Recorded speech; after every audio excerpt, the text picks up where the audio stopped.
Pas facile d'utiliser les réseaux sociaux pour faire connaître son travail ou gagner en visibilité. On voit que tout le monde le fait, qu'il y en a qui réussissent, alors on se dit je vais faire pareil, sauf que nous, ça marche moins bien. On se demande alors s'il n'y a pas des petits trucs à savoir, des ficelles à activer pour arriver à toucher de plus en plus de monde. Moi-même, je suis en plein apprentissage, mais je me suis dit que je pouvais vous montrer quelques trucs, notamment comment débuter sur Instagram. Alors, on s'y met ?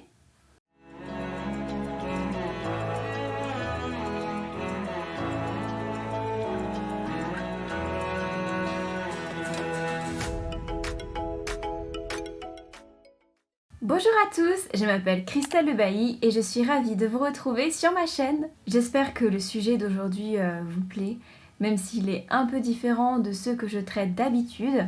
D'ailleurs, bienvenue à ceux qui me découvrent grâce à cette vidéo. Sachez que je suis une auteure auto-éditée, que normalement mes contenus se destinent aux auteurs, mais ce que je vais aborder là peut servir à plein d'autres personnes. Alors, n'oubliez pas de vous abonner, ni de cliquer sur le bouton j'aime, si vous aimeriez voir davantage de contenu de ce genre. Étape 1, définir ce qu'on veut faire. Dans cette vidéo, on va parler d'utiliser Instagram de manière professionnelle. Et j'insiste sur le mot professionnel, je crois qu'il faut être très conscient de ce qu'on veut faire sur les réseaux sociaux pour que ça fonctionne. Je vais prendre l'exemple des auteurs, puisque c'est ce que je connais, mais encore une fois, ça peut s'appliquer à tout le monde. Bien souvent, je vois des auteurs qui sont un peu entre le personnel et le professionnel.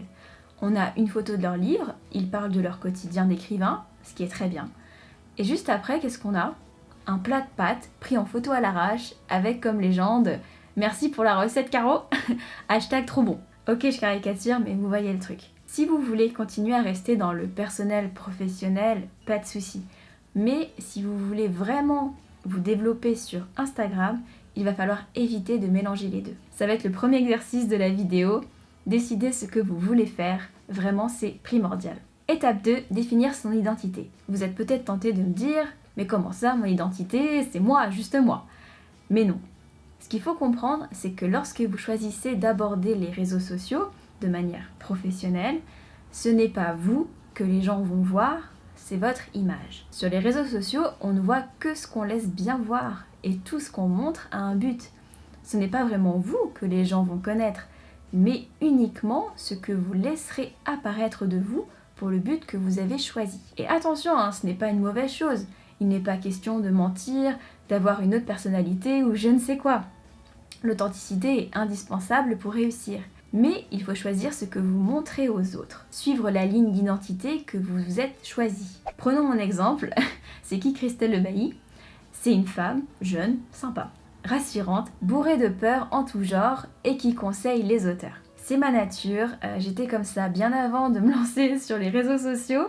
J'ai fait partie de plusieurs forums d'écriture, j'ai aidé les auteurs dans mon travail, bref. En revanche, ce que je ne montre pas parce que tout le monde s'en fout, ce sont mes opinions politiques, mes fringues, mes astuces coiffure, le fait que j'adore l'espace alors que je n'y comprends rien, etc. Étape 3, définir sa cible. Concernant la cible, je n'ai qu'une seule chose à dire, oui, vous devez en avoir une. Si vous écrivez tel post, c'est pour quelqu'un, pas pour vous. Si vous publiez pour vous, ça ne sert à rien d'être sur les réseaux sociaux, prenez un journal intime. Vous devez trouver le profil de la personne qui va aimer votre contenu. Imaginons que vous écrivez des polars, cela veut donc dire que vous visez des amateurs de polars. Ça semble évident dit comme ça, mais ça fait pas mal de le rappeler je pense. Définir sa cible vous permettra de savoir quoi poster et vous donnera plein d'idées de contenu tout en vous gardant sur votre axe. Moi, mon axe, c'est d'aider les auteurs à écrire et à auto-publier leurs livres. Ma cible, ce sont les auteurs de 18 à 35 ans. Parce que généralement, ils sont en train d'écrire leur premier livre, ils ont les moyens de s'investir dans leur promotion et ils sont tentés par l'auto-édition. Bref, si vous êtes hors de ces clous, c'est pas grave, hein. Ça veut dire que mon contenu intéresse plus de gens que ce qui était prévu, et c'est super. Mais voilà, mes statistiques me prouvent tous les jours que je vise juste, puisque la grande majorité des gens qui me suivent ont entre 18 et 35 ans, et donc commencent juste leur aventure dans l'écriture. Imaginons, vous, votre ligne c'est d'être un auteur de polar, eh bien vous visez les amateurs de polar, a priori adultes, sauf si c'est un polar jeunesse. Vous pouvez viser les auteurs aussi, ce que je vous conseille, Les auteurs seront les premiers à interagir avec vous généralement, et il ne faut pas oublier que ce sont bien souvent des lecteurs. Mais voilà, vous visez ces deux groupes et vos contenus devront y être adaptés. Étape 4, créer un compte professionnel. Si vous n'avez pas quitté la vidéo, c'est que vous souhaitez avoir un compte professionnel. Alors, on va mettre votre compte Instagram en professionnel. Qu'est-ce que je veux dire par là ? Vous avez plusieurs modes sur Instagram. Vous avez le mode de base sur lequel vous êtes lorsque vous vous inscrivez sur la plateforme, le mode créateur et le mode professionnel. Vous allez vous mettre en mode professionnel. Pourquoi ? Eh bien parce que le mode professionnel vous permet d'avoir accès à davantage de fonctionnalités, notamment des statistiques. Et ça, pour votre développement, c'est hyper important. Vous aurez des indications sur l'âge des personnes qui vous suivent, le sexe, quand est-ce qu'ils sont présents sur l'application et donc quand c'est que vous devrez poster. Ce sera un point qu'on creusera dans une autre vidéo, comprendre ces statistiques, l'algorithme, tout ça. Aujourd'hui, on voit juste les bases. Ce mode est gratuit, je le précise, et c'est très facile à activer. Vous allez dans vos paramètres sur votre profil, puis vous allez dans Compte, et là vous avez passé à un compte professionnel. Instagram va vous demander votre activité, et si vous êtes auteur, vous mettez auteur. Il va vous demander si vous souhaitez l'afficher sur votre profil, et vous allez mettre oui. Voilà, félicitations, vous avez techniquement un compte professionnel. Étape 5, mettre les bonnes informations. Lorsqu'on veut se faire connaître sur Instagram, il est important d'être très clair sur ce que l'on fait. Si quelqu'un arrive sur votre profil ou vous cherche sur les réseaux sociaux, il ne faut pas qu'il se pose de questions. Tout doit être limpide. Déjà, votre nom d'utilisateur doit être un vrai nom, pas de Christelle94 ou je sais pas quoi.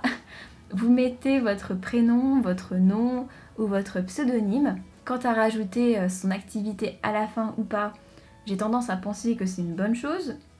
Du moins le temps d'être super connue. Moi, je mets partout que je suis auteur pour éviter d'être confondue avec une potentielle autre Christelle Le Bailly, on sait jamais.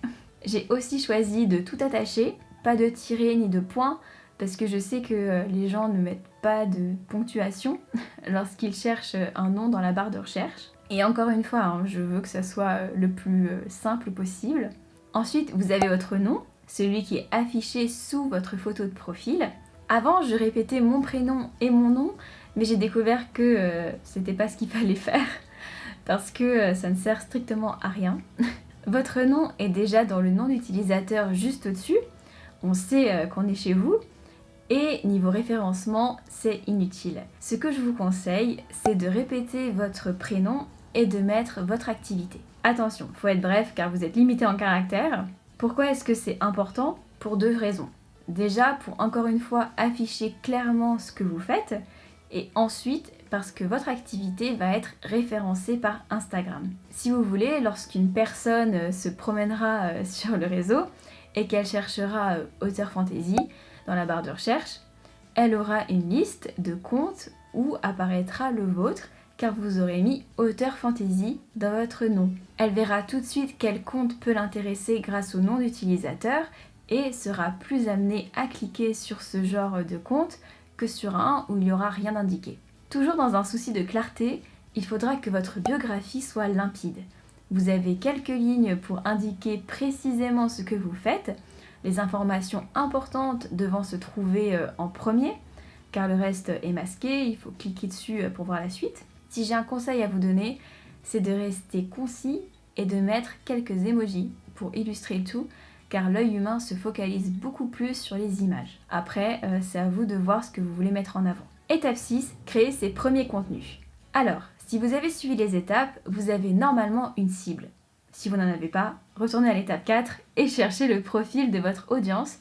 Je pense que c'est vraiment important. Si vous voulez, il y a un genre de credo qui est assez courant dans le milieu du marketing qui dit « vouloir parler à tout le monde, c'est ne parler à personne ». En gros, c'est ça.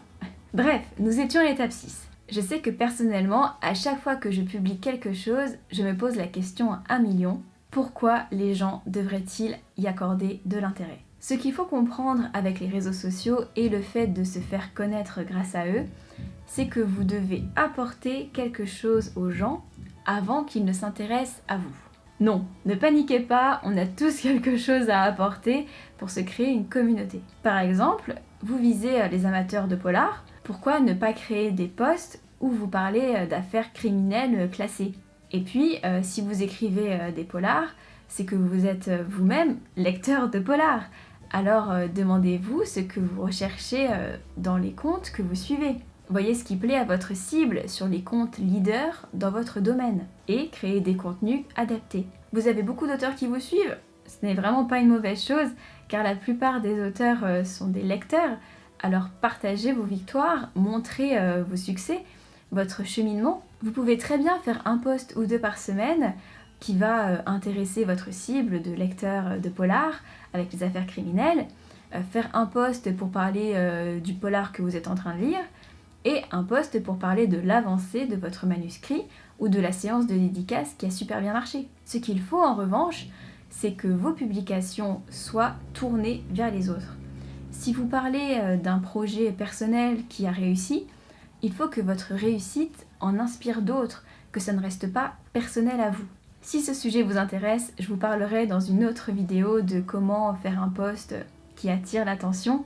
Alors dites-moi en commentaire si ça vous branche. Mais voilà, vos contenus sont clairs, votre axe est clair, vous êtes un amateur de polar et si on vous suit, on va en apprendre plus sur des affaires criminelles, suivre vos aventures d'auteur et c'est ça qu'on veut. Si vous faites des compositions florales à côté, tant mieux pour vous, mais ce n'est pas ce qu'on veut voir, du moins dans un premier temps.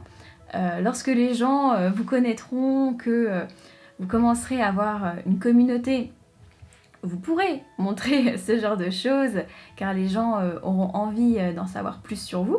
Mais au début, je pense qu'il faut rester très clair sur ce qui est proposé sur votre compte.